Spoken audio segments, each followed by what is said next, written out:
Purchase bill. Purchase बिलचे उपयोग नव्याने खरेदी केलेला माल सिस्टीममध्ये घेता येतो, त्याचबरोबर मालाचे लेबलिंग देखील करता येते.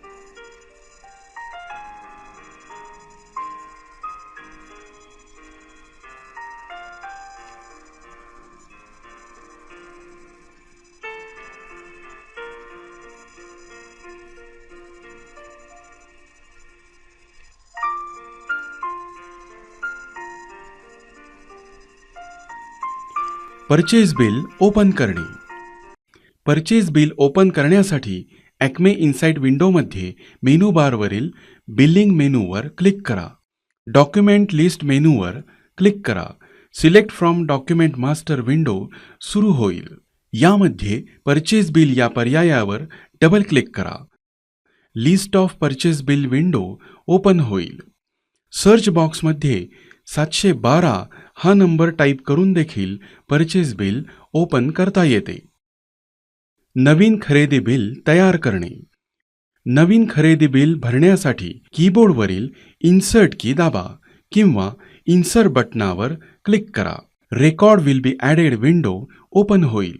या विंडोमधील सर्व माहिती पुढील प्रमाणे भरा. Document type. संबंधित डॉक्युमेंट प्रकार यादीमधून डबल क्लिक करून भरा. इनव्हॉइस. जर संबंधित खरेदी इनव्हॉइस घेऊन केलेली असेल तर इनव्हॉइस हा पर्याय निवडा. याचा स्टॉक आणि अकाउंटिंग या दोन्हीला इफेक्ट जातो. चलन. मालाबरोबर इनव्हॉइस आले नाही किंवा मालाची खरेदी डिलिव्हरी चलनाने झाली तर चलन हा पर्याय निवडा.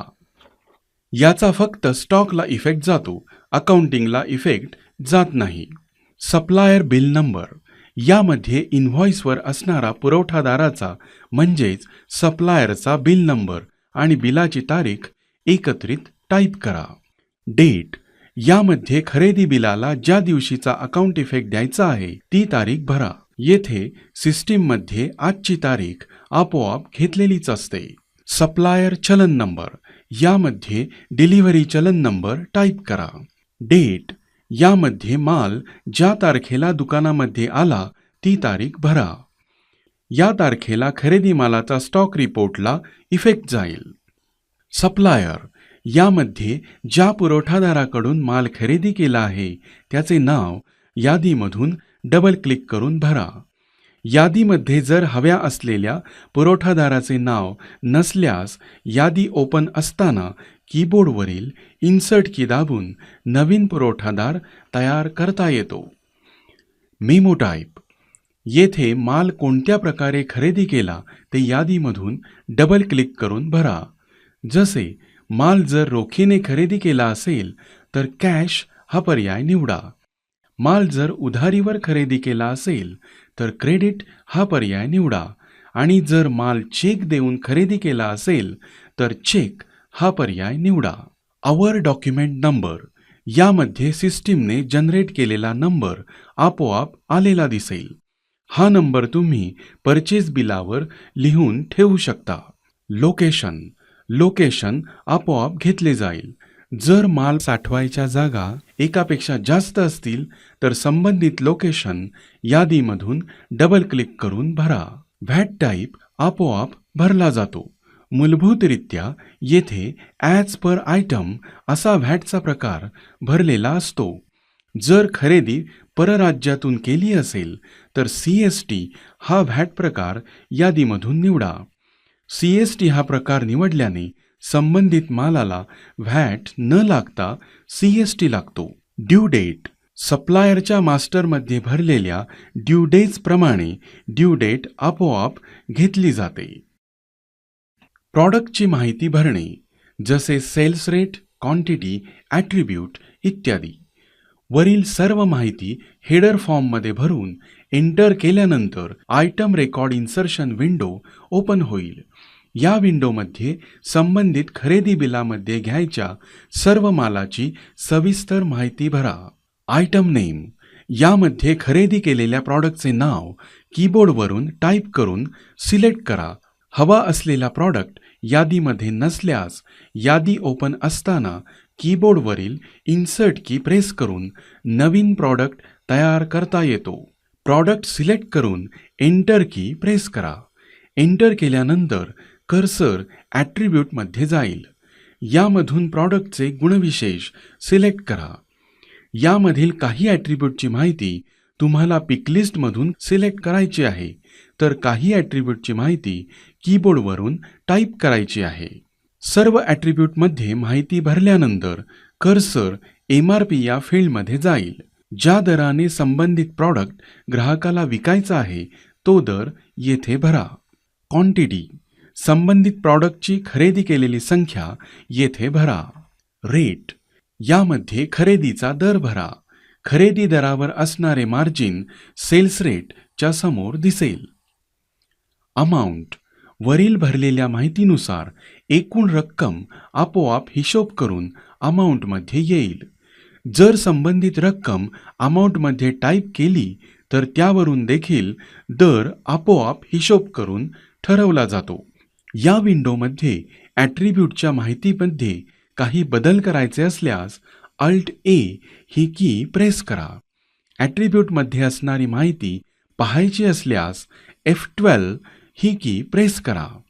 अशा प्रकारे आयटम रेकॉर्ड इन्सर्शन या विंडोमधील सर्व माहिती भरून घ्या आणि ओके बटनाला क्लिक करा.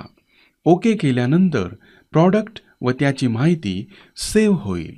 अशा प्रकारे बिलामधील सर्व प्रॉडक्ट्सची माहिती भरून घ्या.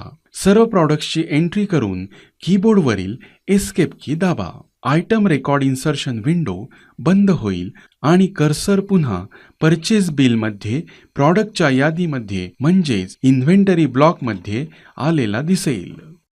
बिलामध्ये नवीन प्रॉडक्टची क्वांटिटी भरणे. बिलामध्ये नवीन प्रॉडक्टची क्वांटिटी भरण्यासाठी कर्सर इन्व्हेंटरी ब्लॉकमध्ये असल्यास इन्सर्ट की प्रेस करा. जर बिलामध्ये हा प्रॉडक्ट ॲड करण्यापूर्वी इतर काही प्रॉडक्ट्स ॲड केलेले असतील तर कर्सर आयटम नेममध्ये न जाता थेट ॲट्रिब्यूट्समध्ये जाईल. आयटमचे नाव चेंज करायचे असल्यास कीबोर्डवरील F3 की प्रेस करून प्रॉडक्टचे नाव चेंज करता येते. आयटम रेकॉर्ड इन्सर्शन या विंडोमधील सर्व माहिती भरून ओके बटनाला क्लिक करा. एकाच विंडोमधून मल्टिपल साईजची एंट्री करणे. साईज असणाऱ्या प्रॉडक्ट्सची परचेस एंट्री करताना एकाच विंडोमधून मल्टिपल साईजची एंट्री करता येते. यासाठी संबंधित प्रॉडक्टचे साईज वाईज परचेस एंट्रीचे सेटिंग येस करावे लागते. हे करण्यासाठी सर्च बॉक्समध्ये 03 हा नंबर टाईप करा. मास्टर आय डीमध्ये 4005 हा नंबर टाईप करा किंवा यादीमधून प्रॉडक्ट मास्टर हा पर्याय सिलेक्ट करा. यानंतर 930 नंबर टाईप करा. साईज और ॲट्रिब्यूट वाईज परचेस एंट्री यावर डबल क्लिक करा. ज्या प्रॉडक्ट्सची साईज वाईज परचेस एंट्री करायची आहे ते प्रॉडक्ट सिलेक्ट करून एंटर करा आणि साईज वाईज हा पर्याय सिलेक्ट करा. आता संबंधित प्रॉडक्ट्सना ॲप्लिकेबल असणाऱ्या साईज ॲड करा.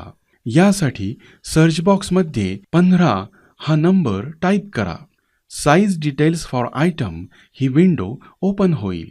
ज्या प्रॉडक्ट्सना size wise purchase entry setting yes आहे फक्त तेच प्रॉडक्ट यादीमध्ये दिसतील. प्रॉडक्ट सिलेक्ट करून एंटर करा. इन्सर्ट की प्रेस करा. Set size details for item ही विंडो ओपन होईल. यादीमधून प्रॉडक्टची साईज सिलेक्ट करा. हवी असणारी साईज यादीमध्ये उपलब्ध नसल्यास इन्सर्ट की प्रेस करून नवीन साईज ॲड करता येतो. साईज सिलेक्ट करून एंटर की प्रेस करा. प्राइस सिक्वेन्स नंबर आपोआप येईल. याचा उपयोग प्रत्येक साईजचा वेगळा सेल्स रेट निश्चित करण्यासाठी होतो. सेव्ह बटनाला क्लिक करा. अशा प्रकारे प्रॉडक्टला असणाऱ्या सर्व साईज ॲड करून घ्या. साईज ॲड करून झाल्यानंतर एस्केप की प्रेस करा. परचेस बिलची एंट्री करताना संबंधित प्रॉडक्ट सिलेक्ट करून एंटर केल्यास नेहमीची विंडो न येता साईज वाईज एंट्री ही विंडो येईल. ॲट्रिब्यूटच्या फॉर्ममधून सर्व ॲट्रिब्यूट्स भरून ओके बटनाला क्लिक करा. परचेस रेटच्या समोर खरेदीचा दर भरा. क्वांटिटीच्या समोर बिलामध्ये असणारी संबंधित प्रॉडक्टची सर्व साईजची क्वांटिटी एकत्रित भरा. साईज फ्रॉम आणि टू मध्ये खरेदी केलेली साईज रेंज सिलेक्ट करा. यादीमध्ये हवी असणारी साईज उपलब्ध नसल्यास सर्च बॉक्समध्ये 15 नंबर टाईप करून साईज ॲड करता येतात. बेस साईजच्या समोर प्रॉडक्टची बेस साईज सिलेक्ट करा. डिफरन्स व्हॅल्यू प्रत्येक साईजच्या सेल्स रेटमध्ये काही डिफरन्स ठेवायचा असल्यास यामध्ये टाईप करा. डिफरन्स व्हॅल्यू भरून एंटर करा. बेस साईजमध्ये सिलेक्ट केलेली साईज पहिल्यांदा आलेली दिसेल. क्वांटिटी व सेल्स रेट भरून एंटर केल्यानंतर डिफरन्स व्हॅल्यूमध्ये असणाऱ्या व्हॅल्यूप्रमाणे बेस साईजवरून सर्व साईजचा सेल्स रेट आपोआप ठरवला जातो. साईज ॲड करताना ठरवलेल्या प्राइस सिक्वेन्सप्रमाणे सेल्स रेट हा बेस साईजपेक्षा कमी किंवा जास्त ठरवला जातो. सर्व साईजची क्वांटिटी भरल्यानंतर ओके बटनाला क्लिक करा. जर क्वांटिटीच्या समोर असणारी क्वांटिटी आणि सर्व साईजची मिळून असणारी टोटल क्वांटिटी एक समान नसेल तर क्वांटिटी मिसमॅच असा मेसेज येईल. अशा वेळी सर्व क्वांटिटी तपासून एक समान करून घ्या आणि ओके बटनाला क्लिक करा. ओके केल्यानंतर सर्व प्रॉडक्ट्स इन्व्हेंटरी ब्लॉकमध्ये सेव्ह झालेले दिसतील. बिलामधील प्रॉडक्ट संबंधी बदल करणे जसे MRP, क्वांटिटी, साईज, ब्रँड इत्यादी. कर्सर इन्व्हेंटरी ब्लॉकमध्ये असताना बदल करावयाचा प्रॉडक्ट सिलेक्ट करा आणि एंटर की प्रेस करा. आयटम रेकॉर्ड अपडेशन विंडोमध्ये हवे असणारे बदल करून ओके बटनाला क्लिक करा. बिलामधील प्रॉडक्ट्स डिलीट करणे. कर्सर इन्व्हेंटरी ब्लॉकमध्ये असताना डिलीट करावयाचा प्रॉडक्ट सिलेक्ट करा आणि डिलीट की प्रेस करा. Do you really want to delete item असा मेसेज येईल. येथे येस बटनाला क्लिक करा. प्रॉडक्ट इन्व्हेंटरी ब्लॉकमधून डिलीट झालेला दिसेल. बिल सेव्ह करणे. खरेदी बिलामधील सर्व प्रॉडक्ट्स भरून झाल्यानंतर बिल सेव्ह करण्यासाठी कर्सर इन्व्हेंटरी ब्लॉकमध्ये असताना कीबोर्डवरील टॅब की प्रेस करा. बिलामध्ये जर काही credit note, debit note amount, discount असेल तर याची अमाऊंट या फॉर्ममध्ये भरून घ्या. नेट अमाऊंट यामध्ये बिलाची मूळ रक्कम दिसेल. वरील सर्व माहिती भरल्यानंतर सेव्ह बटनाला क्लिक करा. Record will be added window बंद होईल. संबंधित खरेदी bill list of purchase bill विंडोमध्ये सेव्ह झालेले दिसेल. बारकोड प्रिंट करणे. परचेस बिलामध्ये ॲड केलेल्या प्रॉडक्टचे बारकोड प्रिंट करण्यासाठी कीबोर्डवरील F2 की प्रेस करा किंवा प्रिंट या बटनाला क्लिक करा. Print barcode for entered items ही विंडो येईल. यामध्ये आयटमचे नाव, त्याचे गुणविशेष, label number, quantity, sales rate आणि प्रिंट काउंट दिसेल. प्रॉडक्टचा बारकोड प्रिंट करण्यासाठी प्रॉडक्ट सिलेक्ट करून प्रिंट सिंगल लेबल या बटनाला क्लिक करा किंवा F2 की प्रेस करा. प्रॉडक्टचे जेवढे लेबल प्रिंट करायचे आहेत तेवढी क्वांटिटी टाईप करा. बाय डिफॉल्ट बिलामध्ये ॲड केलेल्या क्वांटिटी एवढीच प्रिंट करायच्या लेबलची क्वांटिटी दिसेल. ओके बटनाला क्लिक करा. ओके बटनाला क्लिक केल्यावर लेबलची प्रिंट येईल. बारकोड प्रिंटिंगसाठी प्रिंटर सेट करायचा असल्यास प्रिंटर सेटअप या मेनूमधून प्रिंटर सेट करा. या प्रिंटरला डिफॉल्ट प्रिंटर केल्यास बारकोड प्रिंट करताना प्रत्येक वेळेस प्रिंटर सेट करावा लागणार नाही. बिलामध्ये असणाऱ्या सर्व प्रॉडक्ट्सच्या लेबलची प्रिंट करण्यासाठी प्रिंट एंटायर डॉक्युमेंट या बटनाला क्लिक करा किंवा F4 की प्रेस करा. बिलामध्ये असणाऱ्या सर्व प्रॉडक्टच्या लेबल प्रिंट होतील. बिलामध्ये असणाऱ्या प्रॉडक्टपैकी काही ठराविक प्रॉडक्टचे लेबल प्रिंट करण्यासाठी प्रिंट करायचे प्रॉडक्ट मार्क करा. यासाठी मार्क आयटम या बटनाला क्लिक करा किंवा F3 की प्रेस करा. मार्क केलेल्या प्रॉडक्टचे लेबल प्रिंट करण्यासाठी प्रिंट मार्क्ड आयटम या बटनाला क्लिक करा. सिलेक्ट केलेल्या प्रॉडक्टची प्रत्येकी एक लेबल प्रिंट करायची असल्यास one label for each item हा पर्याय सिलेक्ट करा. प्रॉडक्टच्या बिलामध्ये असणाऱ्या क्वांटिटी एवढ्याच लेबल प्रिंट करण्यासाठी label as per quantity for each item हा पर्याय सिलेक्ट करा. आयटम वाईज बारकोड फॉर्मॅट वेगवेगळा असेल तर चेंज बारकोड फॉर्मॅट या बटनाला क्लिक करून सिलेक्ट केलेल्या आयटमला बारकोडची PRN फाईल सेट करता येते.